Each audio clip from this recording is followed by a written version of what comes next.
Hi friends, இன்றைக்கி lunch வந்து வெண்டைக்காய் போட்டு புளிக்குழம்பு.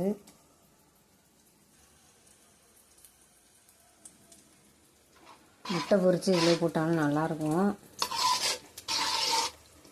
சூப்பராக இருக்கும். முட்டை பொரித்து புளிக்குழம்புக்கு வந்து கருணக்கிழங்கு இந்த மாதிரி வெண்டைக்காய், அதில் வெறும் வெண்டைக்காய் போட்டுட்டு முட்டை பொரித்து போடுவோம், நல்லாயிருக்கும். அதே மாதிரி கருணக்கிழங்கு போட்ட குழம்புக்கும் வந்துட்டு முட்டை பொரித்து போட்டாலும் டேஸ்ட்டு இன்னும் அதிகமாகும், நல்லாயிருக்கும். எங்களுக்கு பிடிக்கும், அந்த மாதிரி செய்வோம், நல்லாயிருக்கும். நீங்கள் அது மாதிரி செஞ்சு பாருங்கள், உங்களுக்கும் பிடிக்கும். அது கூட வந்து அரைக்கீரை வச்சுருக்கேன். சாம்பார் இருந்துச்சு, அதை சுண்டை வச்சு புளிக்குழம்புக்கு தொட்டுவிட்டால் நல்லாயிருக்கும். அதை சுண்டை வச்சு வச்சுருக்கேன். இதெல்லாம் யாருக்கு உங்களுக்கு அந்த மாதிரி பழக்கம் இருக்கா?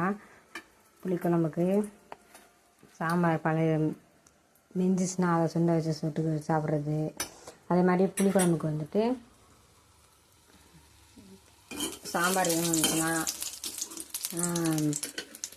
சாம்பாருக்கு புளிக்குழம்பு சுண்டை வச்சு சாப்பிட்ற பழக்கம்லாம் இருக்கா அப்படின்னு சொல்லுங்க.